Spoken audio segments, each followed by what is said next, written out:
크리스천 헤럴드 애청자 여러분 안녕하십니까? 영혼의 쉼터 이 시간 진행의 정영철 인사드립니다. 크리스천 헤럴드는 신문을 시작으로 라디오, 이제는 공중파 채널인 18.88을 통해 텔레비전으로도 함께 하실 수 있습니다. 이 시간에 방송되는 모든 목사님들의 설교를 인터넷 웹사이트 www.chtv1888.org를 통해 다시 들으실 수 있습니다. 하루를 귀한 말씀과 찬양으로 마감하시는 시간 되시기 바랍니다.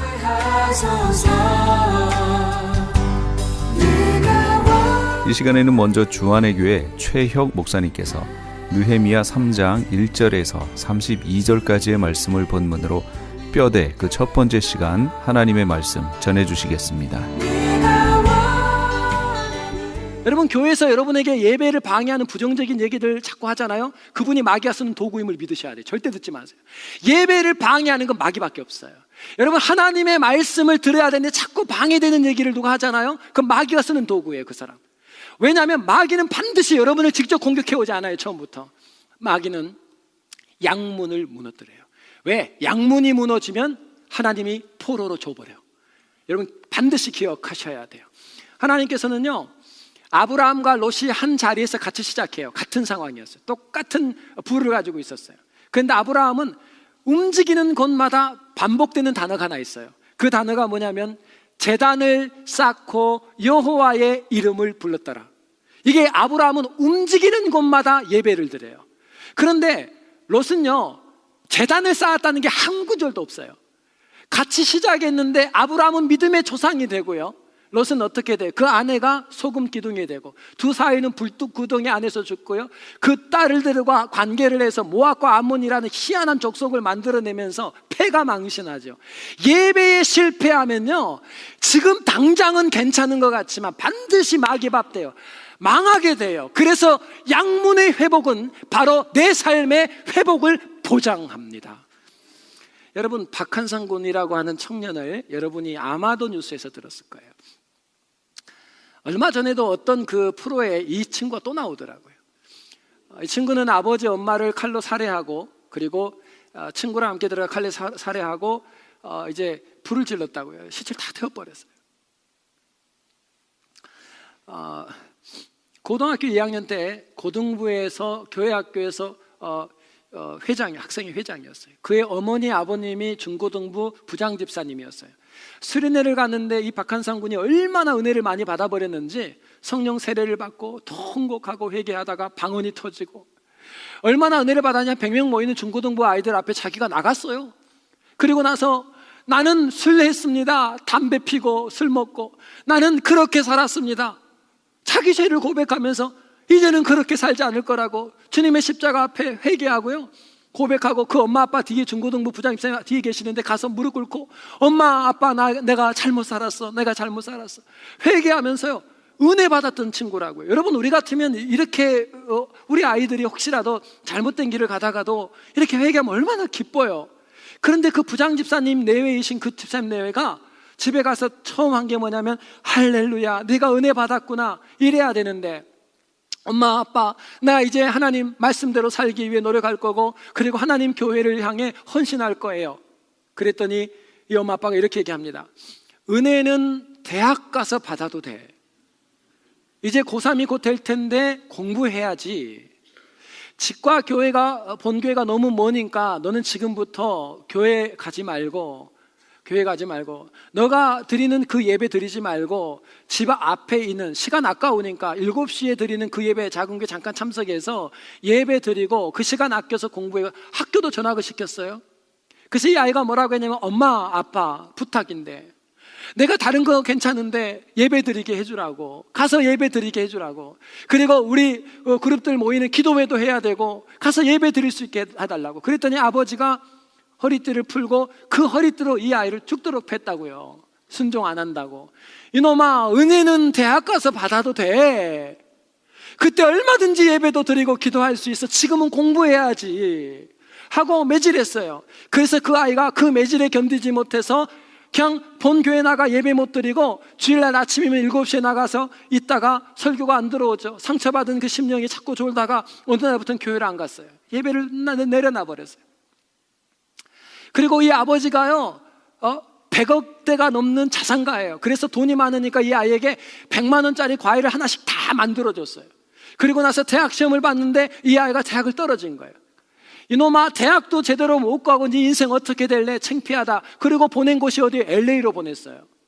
LA로 보냈는데, 공부하라고 보냈는데 공부가 돼요. 이 아이가 예배가 떠나고 하나님을 떠난 이 아이가 무슨 공부가 되겠어요? 근데 이 아이가 LA에서 가까운, 사실은 가깝지 않은데 라스베가스, 우리는 별로 안 가까운데 그 애는 가까웠어. 그래서 라스베가스를 다녔어요. 라스베가스를. 공부해야 될 애가 도박을 시작하고 알코올, 담배, 마약에 손대기 시작하면서 빚이 늘어가기, 카드 빚이 늘어가기 시작했어요. 이 카드 쓰다가 아버지가 왜 이렇게 빚이 많냐 하고 들어와 보니까 애가 도박을 하고 있었어요. 그래서 또 뭐 들었어요? 애를 위해 기도하고 예배를 회복시켜준 게 아니라 허리에서 허리띠 풀고 또 그 애를 매질했어요. 죽도록 했어요. 정신 차리라고. 여러분, 사람이 매 좀 맞았다고 정신 차려요? 하나님 만나야 인생은 철드는 거예요. 그 애가 다시 미국으로 왔어요. LA에. 그 매 좀 맞았다고 애가 변하나요? 다시 어디를 갔어요? 라스베가스. 거기 가서 또 도박했어요. 마약에 찌들리고 살다가 빚이 너무 커져서 이제는 감당이 안 돼요. 그래서 친구랑 함께 작정하고 한국에 들어가 아버지 집에 가서 돈이 많은 거 아니니까 집에 가 돈 훔치러 들어갔다가 아버지 엄마가 일어나는 바람에 둘 다 찔러 죽였어요. 그러고 나서 그걸 은폐하기 위해 석유를 갖다 다 집 안에 뿌리고요, 거기서 불을 지른 거예요. 사형원도 받았어요. 여러분, 박한상 군을 만나러 간 한 목사님이 7분 면회했는데 이 애가 이런 얘기를 하더래요. 목사님, 내 인생에 가장 행복했던 때는 고등학교 2학년 수련회였습니다. 여러분, 자식이 예수 만나고 예배가 좋다고 그러고요, 기도하기를 원하고 예배 드리고 싶어 했던 그 아들에게 예배는 대학 가서도 드릴 수 있어. 대학이 먼저야. 여러분, 양문이 무너지고 예배가 무너지니까 그 인생이 무너지더라고요. 여러분, 뭘 먼저 뼈대의 1번 우선순위가 뭐냐면 양문을 회복하는 거예요. 예배가 회복되면 그 인생에 놀라운 회복이 있습니다. 박한상 군이 목사님한테 이렇게 물었어요. 목사님, 저 천국 갈 수 있나요? 아버지 죽였는데, 엄마도 죽였는데. 목사님이 이렇게 대답했대요. 네가 예수님 진짜 믿고 회개하면 왜 못 가? 가지. 그랬더니 박한상 군이 목사님께 한 가지 부탁했어요. 목사님, 제 동생을 위해 기도해 주세요. 아버지 엄마는 살해당했고 그 페루 나가바로 자기 형인데 걔가 얼마나 힘들겠냐. 목사님 부탁이 있는데 내 동생을 위해 기도해 주세요. 여러분, 하나님을 만나는 예배가 회복되면 그 양문의 회복은 바로 우리 인생의 승리예요. 그러나 이 예배 때마다 와서 하늘의 은혜를 맛보지 못하고 하나님 만나지 못하고 돌아가면, 몸뚱아리는 와 있었는데 내 영혼이 충돌하지 않으면, 하나님과 그분을 뵙지 못하면, 하나님 찬양을 통해 혹은 말씀을 통해 하나님을 만나지 못하면, 양문이 불타면 우리의 인생도 패배해요. 여러분, 남은 인생 동안 양문의 아름다운 뼈대를 회복함으로 재건의 역사의 주인공 되시기를 주님의 이름으로 축원합니다. 두 번째 뼈대가 있어요. 첫 번째는 양문을 세우고요, 두 번째는 시너지를 모아야 돼요. 시너지를 만들어야 돼요. 시너지. 여러분, 시너지가 뭔지 여러분 아마 아실 거예요. 이 시너지는 다른 게 아니라 두 개의 그릭어로 되어 있어요. 헬라어로. 순이라고 하는 단어와 함께 에네르게라는 단어가 함께 되어 있는 게 시너지예요. 수는 뭐냐면 함께라는 단어고 에너지는 에너지라는 단어예요. 그러니까 에너지가 함께할 때 일어나는 효과를 시너지 효과라 그래요. 자, 이게 무슨 얘기냐면 시너지 효과를 간단하게 설명하면 이런 거예요. 5 곱하기 10cm의 나무가 있는데 그 나무 하나가 버틸 수 있는 무게가 275kg이에요. 한번 머릿속으로 계산해 보세요.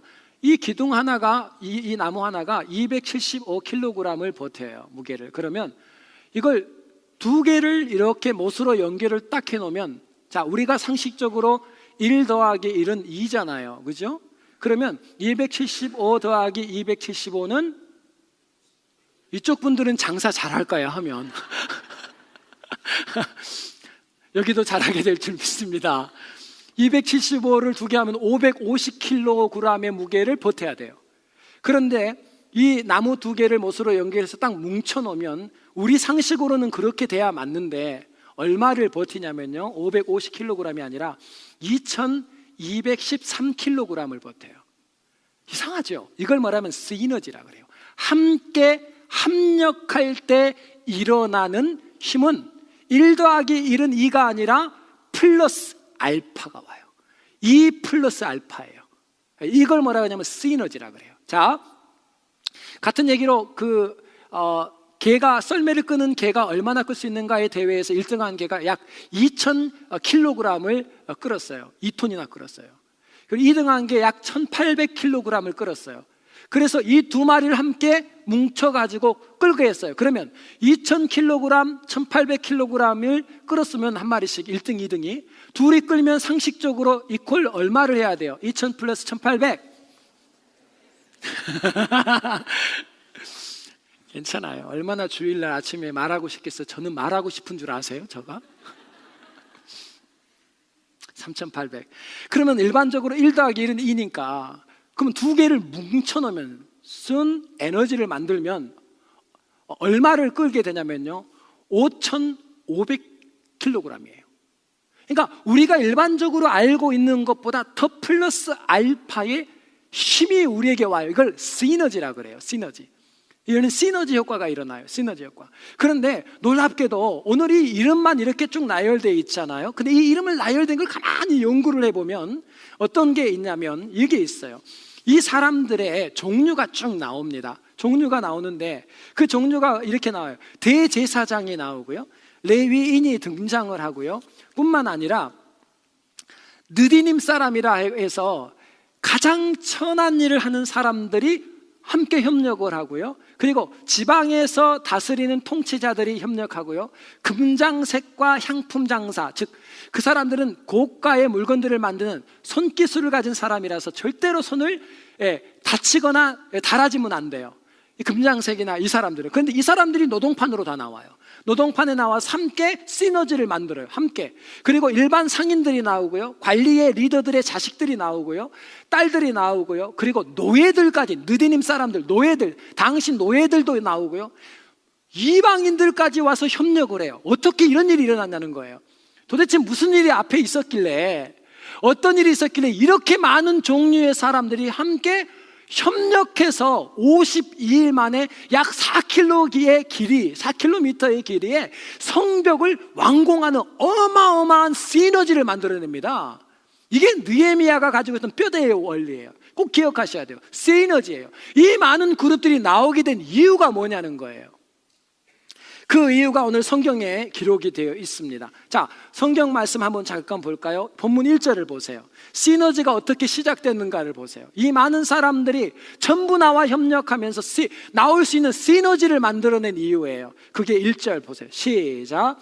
때에 대제사장 엘리야십이 그 형제 제사장들과 함께 일어나 양문을 건축하여 성별하고 문짝을 달고 또 성벽을 건축하여 함메아 망대에서부터 하나넬 망대까지 성별하였고. 아멘. 여러분, 대제사장은요, 당시 종교 영적인 최고의 리더예요. 그리고 제사장들은 제사만 하는 사람들이에요.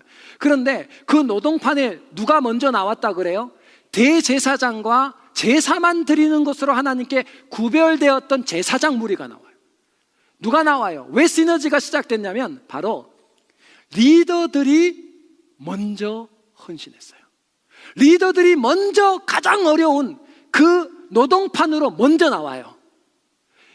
자, 이 그룹만 나왔는가? 아니에요. 9절 봐보세요.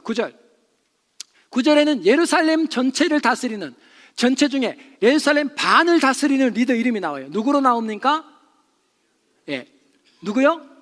르바야. 이 르바야가 예루살렘 반을 다스리는 리더예요. 그 리더가 노동판에 나왔어요. 여러분, 자기 밑에 수많은 사람이 있는데 그 사람들에게 자, 성전 짓는다니까 느헤미야 총독이 원하는 대로 나가, 그러면 돼요.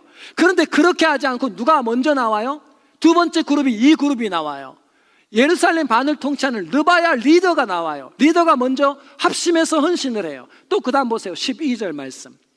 12절에 예루살렘 또 절반 나머지를 다스리는 사람 이름이 뭐라고 나와요? 살룸이 나와요.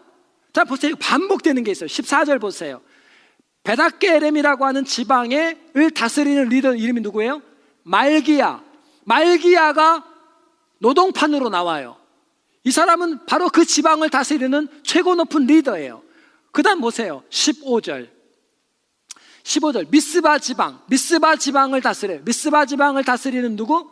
살룬 리더예요. 살룬이 등장을 합니다. 자, 17절 보세요. 17절 그일라 지방 절반을 다스리는 누가 나와요? 하사바라고 하는 그일라 지방의 절반을 다스리는 리더가 나와요. 여러분, 시너지는 그냥 일어나는 게 아니에요. 지금 느헤미야가 지금 절 떨어지는 곳마다 뭘 기록해 두었냐면 모든 종류의 사람들이 함께 협력하는 시너지를 만들어냈던 그 이유가 뭐냐면 바로 이 예루살렘에, 이 이스라엘 각처에 리더들이 먼저 헌신하고 그들이 가장 어려운 노동판에 먼저 본이 되어줄 때 나머지 백성들이 그 리더들의 본을 보고 함께 시너지의 효과가 일어나면서 42개의 부족의 백성들이 그 자리에 함께 모이게 됩니다. 그 시작이 바로 누구였냐면 리더들의 헌신이었다. 하나님께서 이 놀라운 기적을 일으키셨던 그 시너지를 만들었던 그 동기가 뭐냐면 바로 리더들의 본을 보이는 헌신이 바로 그 공동체의 시너지를 만들어내면서 52일 만에 그 엄청난 성벽을 완공해내고 하나님의 뜻을 이루는 시너지의 플러스 알파의 힘은 바로 리더들의 헌신이었습니다. 주안의 교회가 시작되면서 지금까지 달려오면서 제가 하나님께 너무 감사한 게 있어요. 여러분, 주안의 교회는 짧은 시간 안에 성도님들이 콱 모였다고요. 다 다른 사람들이에요. 배경도 달라요. 경험도 달라요. 여러분, 그런데 나이 드신 그 어르신 장로님들이요, 젊은 목사가 이렇게 갑시다 하고 방향을 딱 주면요, 그 어른들이 고개를 숙였어요. 네. 주장하지 않고 소리도 내지 않고 겸손하게 고개를 숙여서 순종의 본을 보여줬어요. 그랬더니 여러분, 어른이 그렇게 하는데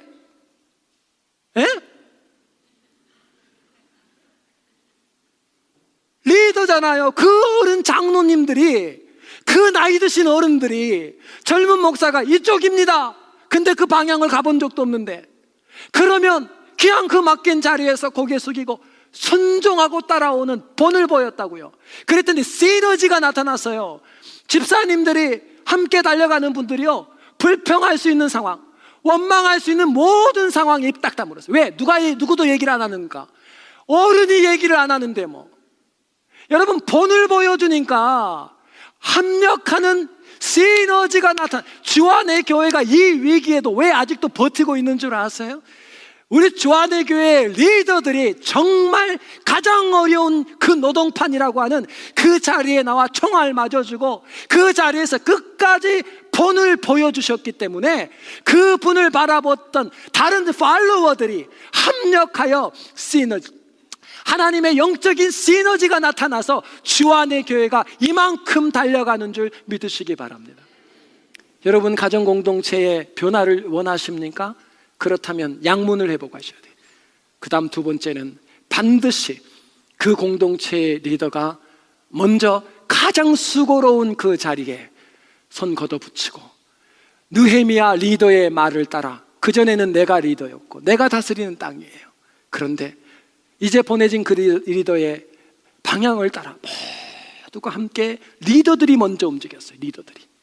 이게 바로 하나님의 공동체가 세워지는 원리예요.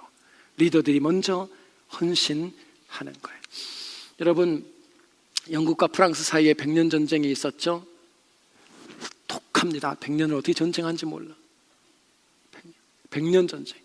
그리고 영국이 승리해 가면서 프랑스 북부 도시인 칼레 시를 점령하게 되죠.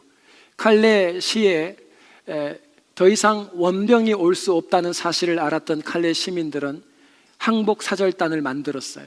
그리고 에드워드 3세가 통치하고 있었으니까 항복 사절단이 찾아가서 우리 항복합니다 하고 얘기했다고요.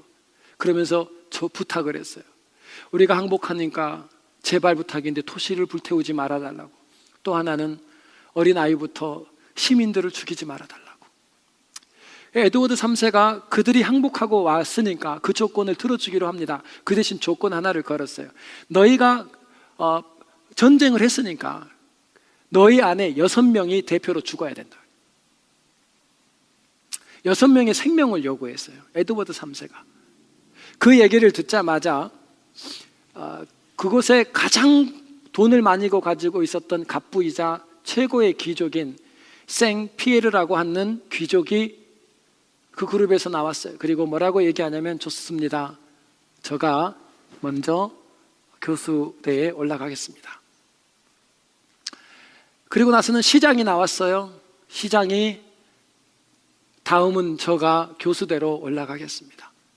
그 다음은 그 시에서 돈을 많이 가지고 있는 귀족 중에 또 어떤 분이 나오셨어요. 그리고 제가 그 교수대에 올라가겠습니다. 나오다 보니까 6명만 나오면 되는데 7명까지 나왔어요. 이제 그러면 갈등이 생기죠. 누구 하나가 살아야 돼.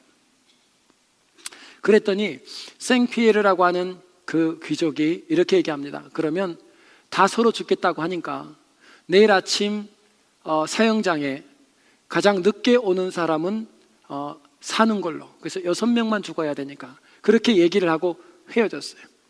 다음 날이 됐는데 6명이 다 왔는데 그렇게 얘기했던 생 피에르가 안 왔어요. 그래서 시민들이 전부 다 그분의 칼레 시민들이 그분의 집을 가봤더니 이미 유서를 써놓고 스스로 죽었어요.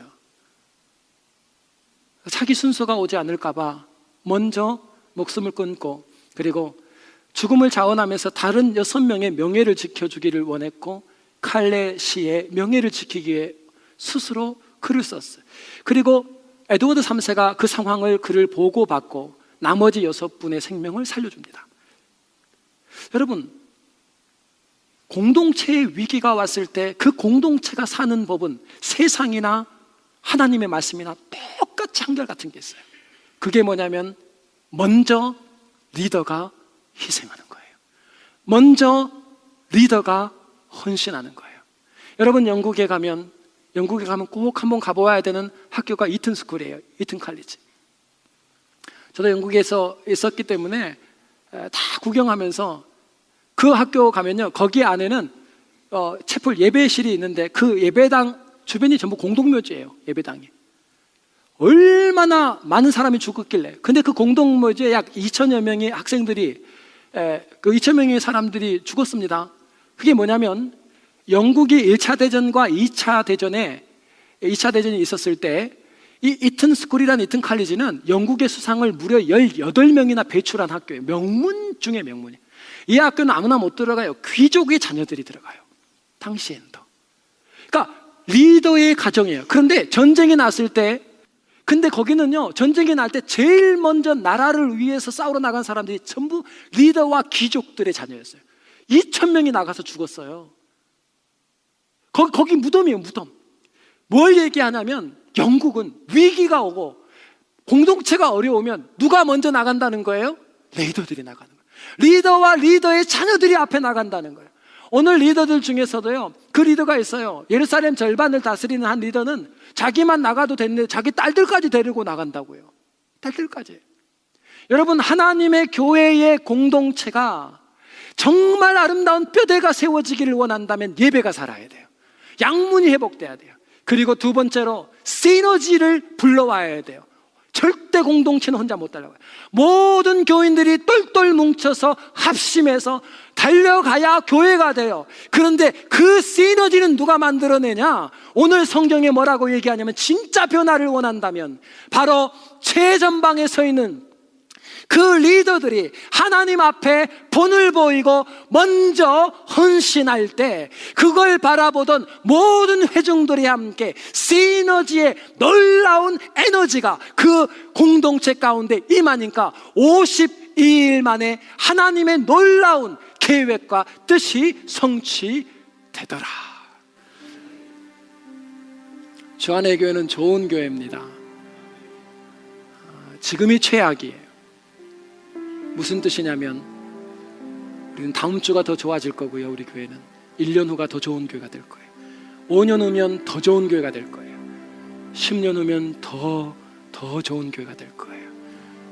주안의 교회는 갈수록 좋아질 거예요. 그런데 그 뼈대를 세우는 단계가 지금이에요. 지금까지 어떻게 달려왔건 상관없습니다.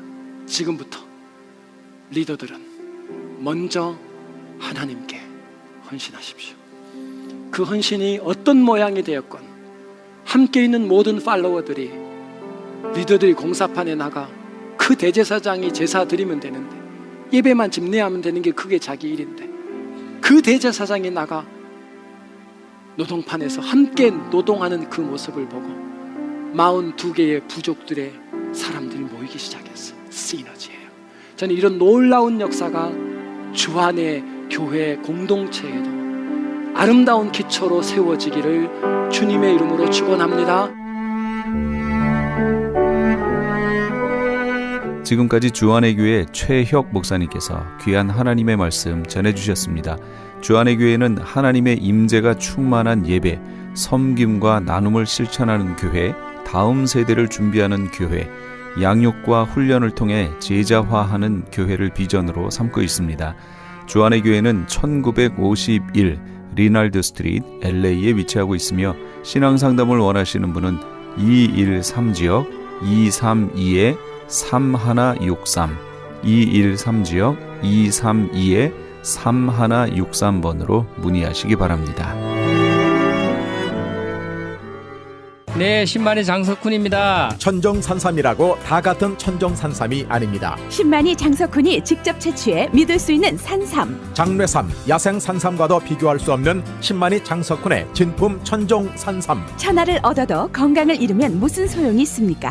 지금 오셔서 신만이 장석훈이 직접 채취해온 산삼을 드시고 온 가족의 건강을 지키십시오. 한남체인 길 건너편, 전화 213-388-1234 388-1234. 신만이 장석훈의 천정 산삼. 아니, 당신 미장원 다녀왔어? 헤어스타일이 확 바뀌었네.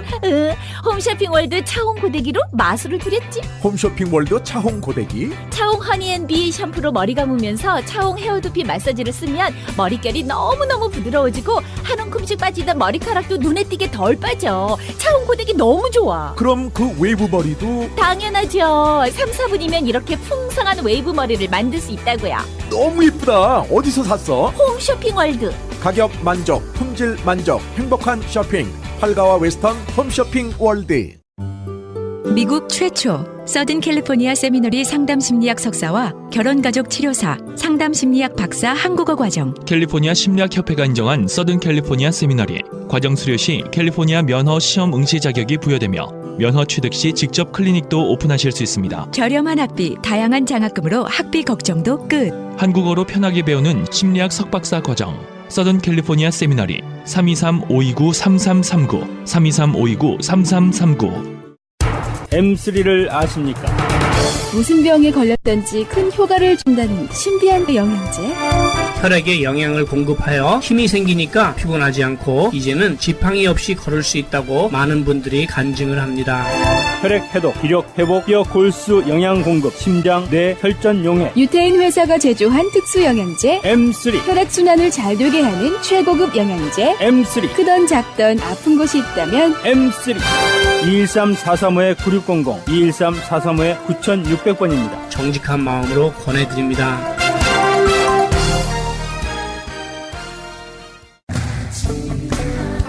크리스찬 헤럴드 안내입니다. LA 한인타운에 있는 프레이즈 교회에서 다음 달인 7월 9일 토요일에 제2차 요한계시록 세미나를 개최합니다.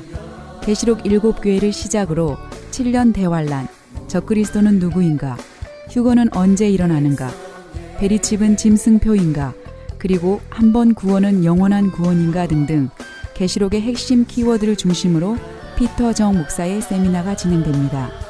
세미나 참가비는 교재와 점심 식대비로 10불이며 목사님을 비롯한 사역자들은 참가비가 없습니다.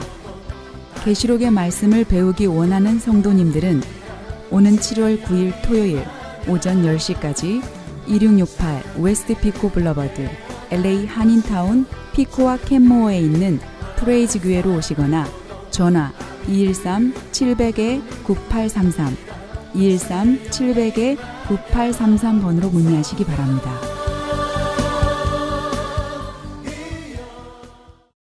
지금 여러분께서는 AM 1650과 인터넷을 통해 미 전역과 전 세계로 방송되는 크리스찬 헤럴드의 영혼의 쉼터 함께하고 계십니다.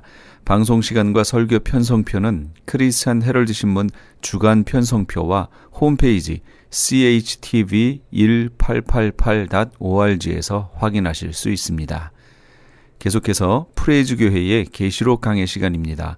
오늘은 계시록 6장 말씀을 본문으로 6개의 인사건이란 제목의 하나님의 말씀 전해주시겠습니다. 죽임을 당한 영혼들이 그럼 순교자죠. 제단 아래 있어 큰 소리로 불러 이르되, 제가 지난주에 성전 보여드리면서 제단 얘기했죠.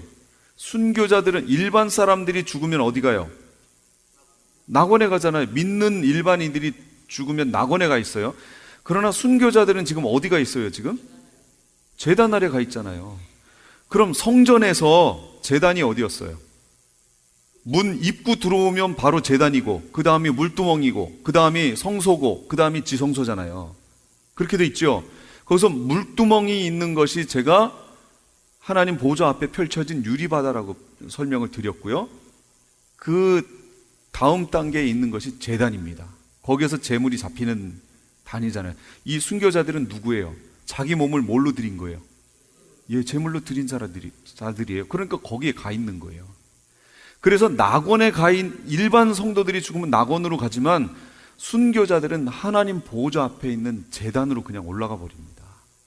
거기에서 이들이 기도하는 거예요. 우리 신원해 주지 아니하시기를, 한마디로 원수 갚아주지 아니하시기를 언제까지 하시렵니까?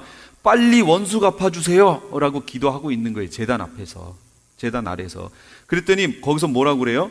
거룩하고 참되신, 그러니까 이렇게 얘기하면, 대주제여 땅에 거하는 자들을 심판하여 우리 피를 갚아주지 아니하시기를 어느 때까지 하시려나이까 하니 각각 그들에게 흰 두루마기를 주시며 이르되 아직 잠시 동안 쉬되 그들의 동무 종들과 형제들도 자기처럼 죽임을 당하여 그 수가 차기까지 하라. 이 무슨 얘기예요? 순교자들의 수가 찰 때까지 아직 잠시 동안 쉬고 있어라 하면서 흰 두루마기를 입혀주시며 위로하시는 거예요. 아니, 그렇게 보기는 낙원은 아니에요. 하나님 보좌 앞인데 천국이라고 봐야겠죠. 하나님 보좌 앞이니까. 그러나 거기 그 부분이 영원히 살 부분은 아니에요. 왜냐하면 아직 부활을 안 했잖아요. 부활을 해서 영원히 하나님 앞에 가야 되는데 요 단계에서는 거기까지 가 있는데, 제가 보여드렸죠. 이 다음 단계로 넘어가 보시면 7장 넘어가시면 흰옷 입은 무리들이 갑자기 나옵니다. 그들이 어디로 들어갔어요? 유리바다 앞으로 가요. 거기서 찬양하는 모습이 나와요. 그러니까 그들이 제단에서부터 한 단계 더 앞으로 나아갔죠. 하나님 앞으로 더 나아가는 모습을 보여주지요. 그리고 나중에 휴거된 무리들이 불붙는 유리바다 앞에 가 있다고 그랬잖아요. 거기 다 모이는 거예요.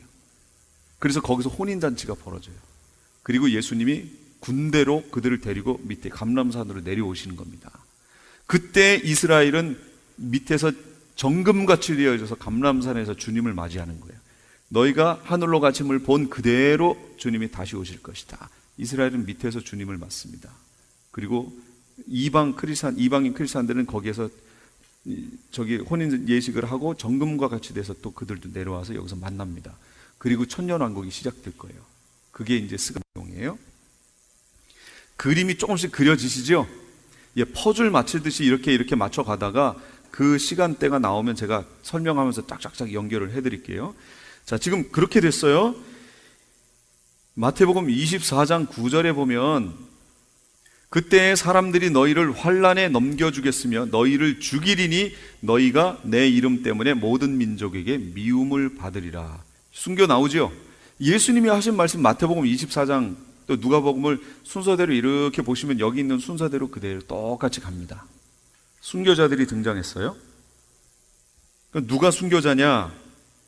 계시록 6장 9절 하나님의 말씀과 저희의 가진 증거로 죽임을 당한 자. 계시록 14장 12절에는 성도들의 인내가 여기 있나니 저희는 하나님의 계명과 예수 믿음을 지키는 자니라. 이렇게 나옵니다. 그리고 계시록 20장 4절이요. 거기 있는 거 제가 프린트물에 해드린 거 그걸 읽어보세요. 시작.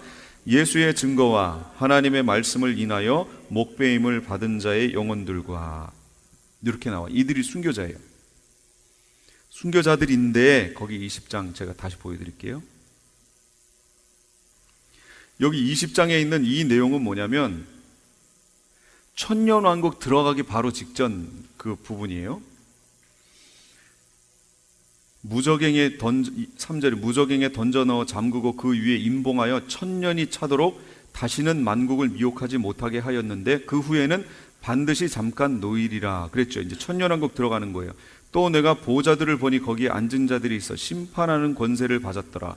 또 내가 보니 예수를 증언함과 하나님의 말씀 때문에 목배임을 당한 자들의 영혼들과 이들이 지금 앞에서 말했던 순교자들인 거예요. 그럼 이 순교자들은 어떤 순교자들이냐? 7년 환란 들어가기 전에 죽었던 순교자들이에요. 이 순교자들은. 그럼 7년 환란 기간에 순교자들이 있겠죠. 왜냐하면 이들이 가서 이 신원하여 주지 아니하시기를 언제까지 하시려나이까 그랬더니 뭐라 그랬어요? 너희와 같은 동무 순교자들이 수가 차기까지 기다려라 그랬으니까 또 순교자들이 나오는 거죠. 그래서 7년 환란 기간에 순교자가 나오는데 이들은 누구냐면 짐승과 그의 우상에게 경배하지 아니하고 그들의 이마와 손에 그의 표를 받지 아니한 자들. 이렇게 받지 않으면 어떻게 돼요? 이 사람들이요? 다 죽어요. 그러니까 후 3년반 기간 또 전 3년반 기간 살다가 후 3년반 시작할 때 죽은 14만 4천 이들이 여기서 다 순교하잖아요. 이 순교자의 수가 차는 거예요. 그래서 이들이 해결이 되는데 이제 뒤에 가면 주님이 이걸 신원해 주셨다라는 내용이 이제 원수 갚아줬다는 내용이 이제 나옵니다. 그러니까 7년 환란이 왜 있어야 하냐면요. 그 있어야 하는 이유가 이것 때문이에요. 순교자들이 기도했어요. 원수 갚아달라고 했어요. 지금 4개의 인이 떼지고요. 7년 환란이 들어가는 거예요. 그 7년 환란 동안에 벌어질 일의 내용이 뭐냐? 지금 이 순교자들이 기도한 기도의 내용이 응답으로 7년 환란이 들어간 거예요. 원수 갚아주시는 게 지금 7년 환란 기간에 벌어진 겁니다. 그리고 7년 환란 제일 끝에 부분에 대접을 쏟으시면서 뭐라고 그래요? 이제 기뻐하라. 내가 신원했다. 이거 갚아줘 버렸다. 이 내용이 나옵니다. 그리고 천지가 개벽하는 장면이 6번째 인에 나옵니다. 그 인이 뭐예요? 예수님이 오시는 거예요. 그게 마태복음 24장에 똑같이 나옵니다. 그 내용이요. 그래서 24장하고 이 여기 계시록에 있는 6장을 같이 놓고 정확하게 읽어보시면 그 흐름이 정확하게 나옵니다. 그리고 지금 제가 본 대로 4번째 인까지가 이 환란 들어가기 전까지의 내용이고요. 이 5번째 인 순교자의 기도의 내용이 그 응답으로 7년 환란이 시작됐고요. 6번째 인이 바로 예수님 재림 바로 직전에 벌어질 일이 그 6번째 인의 내용이에요.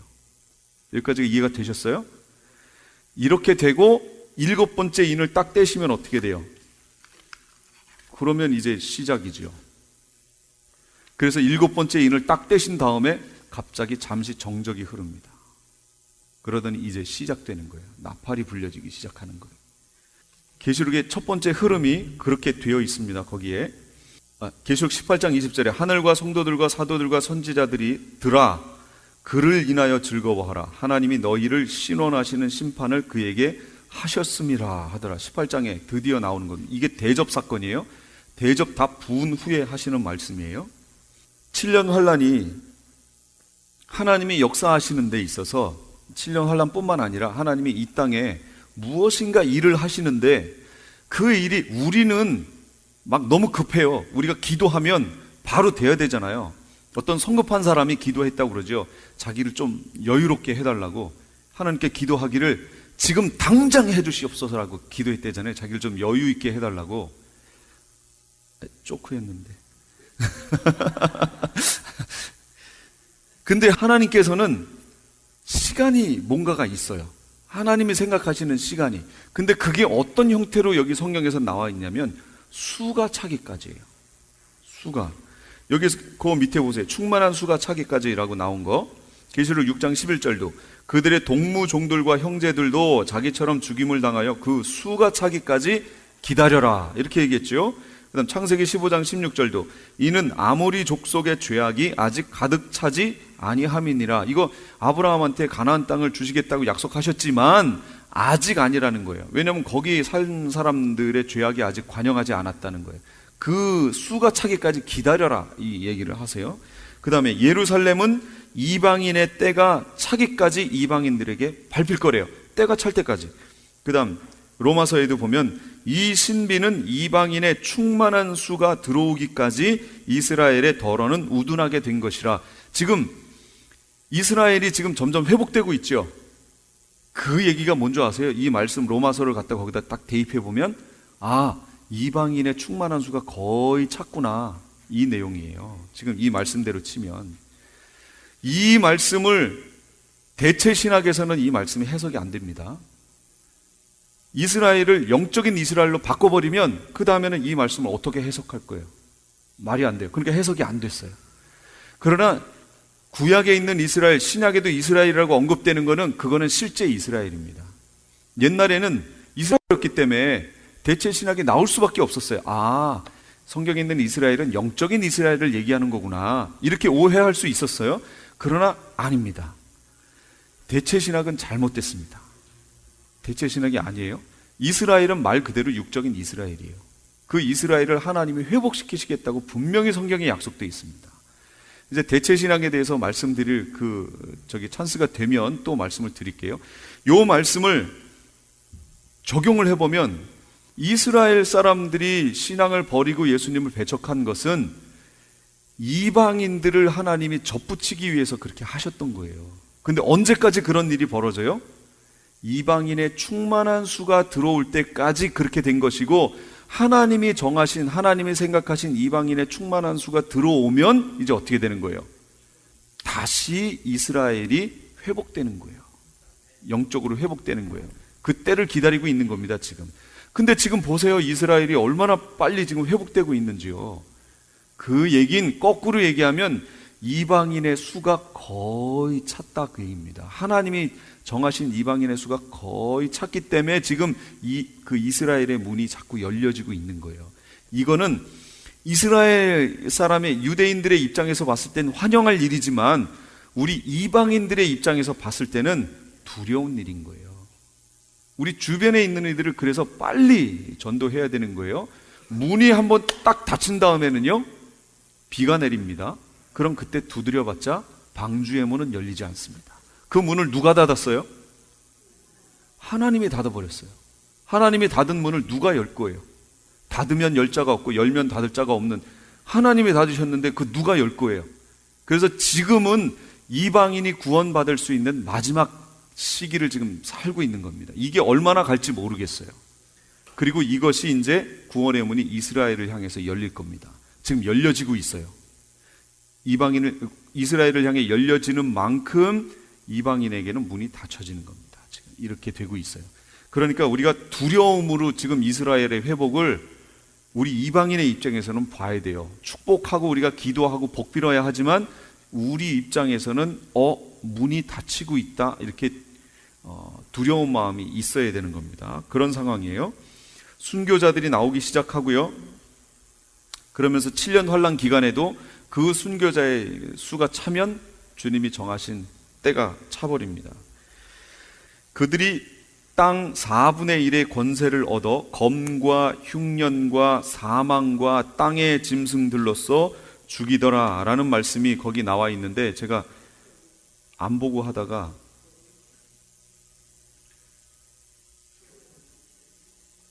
넷째 인을 떼실 때 거기 보세요. 요한계시록 6장 8절. 내가 봄에 청황색 말이 나오는데 그 탄자의 이름은 사망이니 음부가 그 뒤를 따르더라. 여기까지만 했죠. 그들이 땅 4분의 1의 권세를 얻어 검과 흉년과 사망과 땅의 짐승들로서 죽이더라, 이렇게 나옵니다. 여기 보시면 그들이 나와요. 갑자기 넷째 인을 떼셨을 때 넷째 생물이 이렇게 쭉 말하는데 청황색 말이 나왔어요. 그 탄자의 이름은 사망이고 음부가 뒤를 따르는데 그들이라고 복수가 나옵니다. 그럼 이 복수는 누구를 상징하는 걸까요? 여기 있는 청황색 말은 하나잖아요. 탄자도 하나고. 그들이라고 나온 것은 그 앞에 있는 말들을 얘기하는 거예요. 흰 말, 붉은 말, 검은 말, 청황색 말. 그래야 복수가 될 거 아니에요. 그들이 땅 4분의 1의 권세를 얻었어요. 그래서 검 누가 갖고 있었어요? 붉은 말 탄자가 검 갖고 있었잖아요. 그 다음에 세 번째가 검은 말이었죠. 검은 말이 흉년이었죠. 기근, 그 흉년 나오잖아요. 그 다음에 네 번째 말이 뭐예요? 사망이었죠. 사망 나오죠. 순서대로 다 나옵니다. 그리고 땅의 짐승들로서 죽여요. 4분의 1을 죽입니다. 지구에 있는 4분의 1을 그들이 죽여요. 땅의 짐승들로서 죽이더라. 그럼 이 땅의 짐승은 누굴까요? 계시록에 있는 땅의 짐승은 두 종류였죠. 하나는 바다에서 올라온 짐승, 적그리스도. 또 하나는 땅에서 올라온 짐승, 땅 짐승. 요건 거짓 선지자였잖아요. 여기 땅의 짐승들로서 죽이더라 그랬죠. 그러니까 미혹, 앞에 있었던 흰말 사건 얘기하는 게 흰말, 거기에 등장했던 거짓 선지자들이, 그들이 이 땅에 있는 이들을 죽입니다. 이 사건들을 통해서 영적으로도 죽이고 실제적으로 죽이는 거예요. 요 사건이 있은 후에 순교자의 그 신원이 있는 겁니다. 그럼 왜 흰말과 땅의 짐승이 재앙인가? 땅의 짐승들, 거짓 선지자들이지요.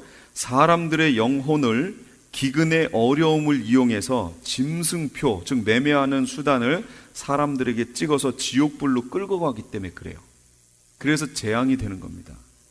믿는 자들에게는 잡아 죽이는 계기가 되기 때문에 환란이요 또 재앙이 되겠지요. 역시 재앙입니다. 그 다음에 다시 순교자로 넘어올게요. 순교자, 거기에 보시면 순교자가 확대되는 것을 아까 제가 말씀을 드렸어요. 계시록 이전 시대에 있는 순교자들을 어떻게 표현하고 있냐면 하나님의 계명과 예수 믿음을 지키는 자들이라고 표현을 해놨었고요.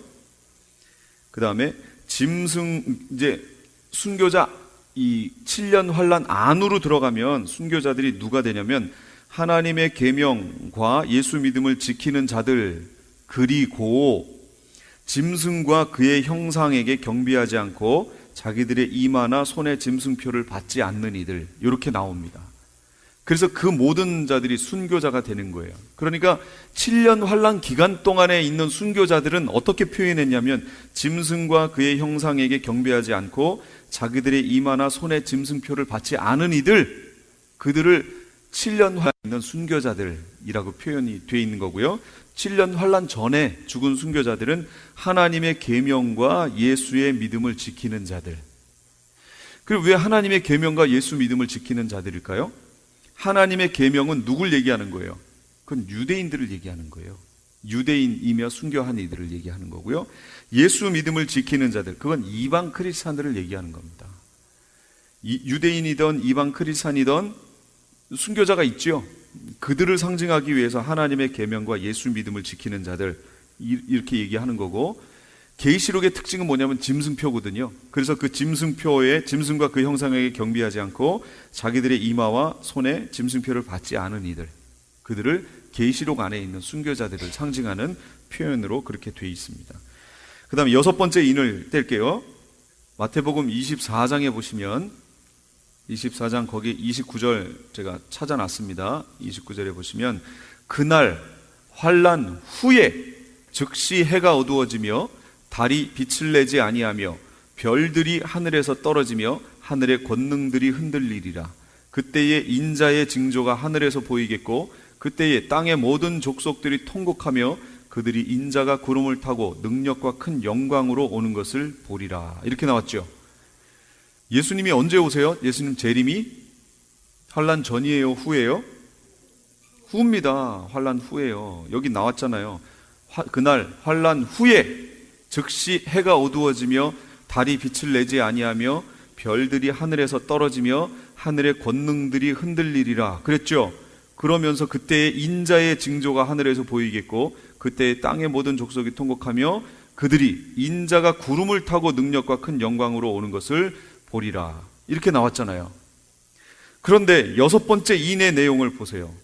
계시록 6장 12절 내가 보니 6째 인을 떼실 때에 큰 지진이 나며 해가 검은 털로 짠 상복같이 검어지고 달은 온통 피같이 되며 하늘의 별들이 무화과 나무가 대풍에 흔들려 설익은 나무가 떨어지는 것 같이 땅에 떨어지며 하늘은 두루마리가 말리는 것 같이 떠나가고 각 산과 섬이 제자리에서 옮겨지며 아까 읽었던 마태복음에 있던 내용하고 똑같죠. 환난 후에 예수님이 오시기 바로 전에 징조, 인자의 징조 있기 전의 내용하고 똑같잖아요.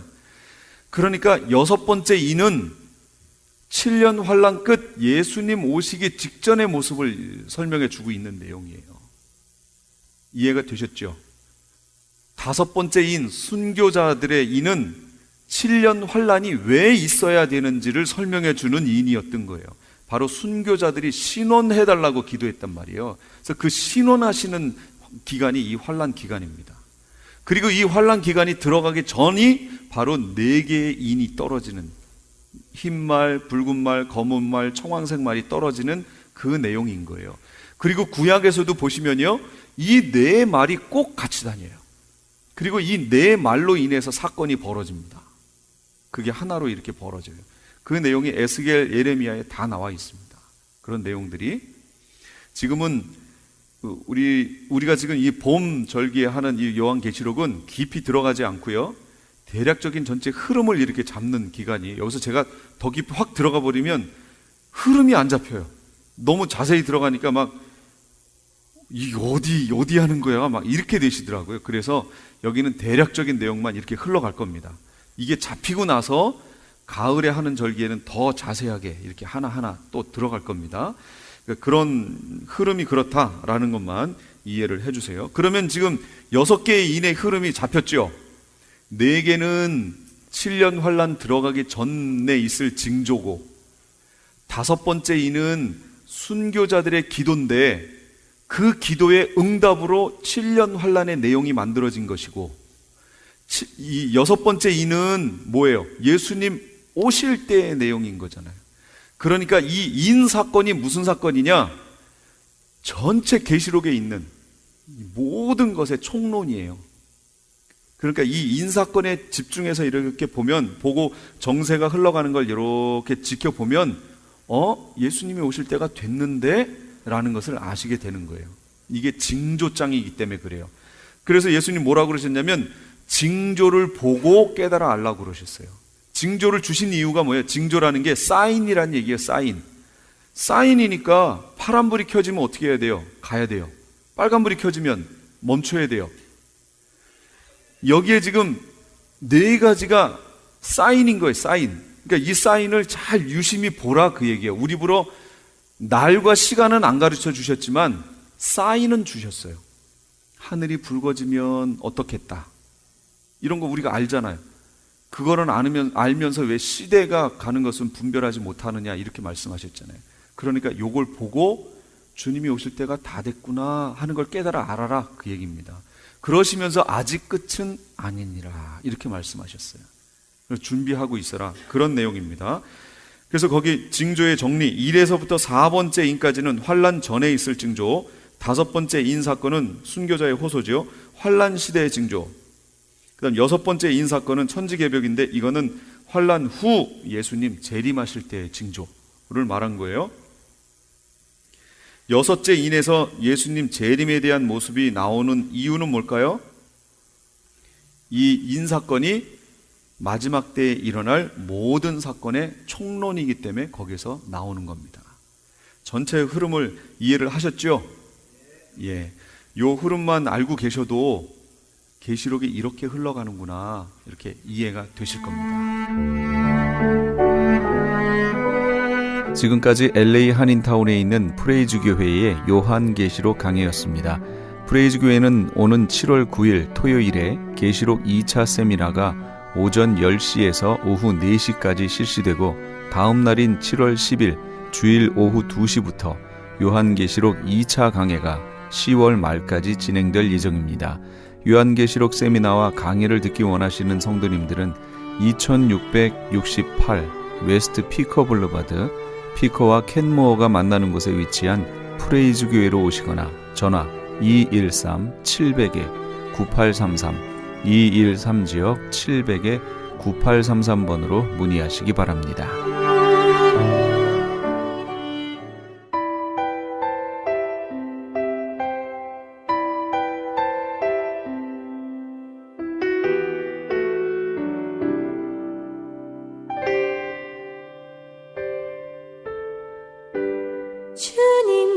기도를 많이 했고 기도의 비밀을 알았던 링컨 대통령은 남북전쟁으로 많은 병사들이 죽을 때마다 동족이 동족에 의해 죽는 쓰라린 아픔 때문에 하나님 앞에 눈물로 기도했습니다. 또 그는 남군의 로버트 리 장군의 전략에 밀려서 고전을 면치 못할 때는 하루에 2-3시간씩 하나님께 기도했다고 합니다. 그러던 어느 날 북군의 지도자들이 모인 연회장에서 교회 대표가 링컨에게 말했습니다. 카카, 우리는 하나님이 우리 북군 편이 되어서 북군이 승리하게 해달라고 온 교회가 날마다 눈물로 기도하고 있습니다. 그러자 대통령이 대답했습니다. 하나님이 우리 편이 되어달라고 기도하지 말고 항상 우리가 하나님 편에 서 있게 해달라고 기도하십시다. 대통령의 이 유명한 말은 의로운 자의 기도는 나 중심이 아닌 바로 하나님 중심이어야 한다라는 것을 잘 보여주는 예라고 하겠지요. 우리 애청자 여러분의 기도의 우선순위는 무엇입니까? 혹 우리 가족만, 우리 교회만, 우리 나라만을 위해 기도하고 있진 않으십니까? 너희가 먹든지 마시든지 무엇을 하든지 다 하나님의 영광을 위해서 하라 라고 말씀하신 우리 주님의 음성이 들리는 듯 합니다.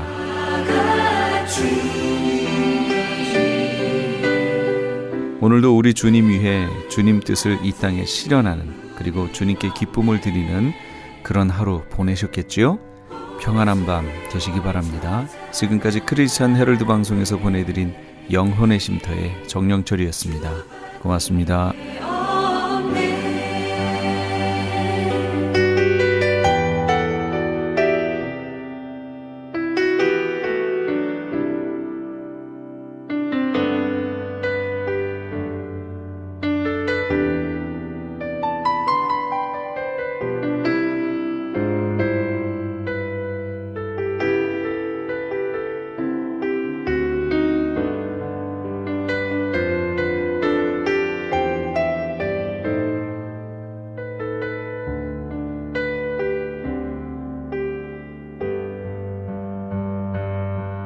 주잠이 강같이 흐르고 주 손길 치료하네 고통받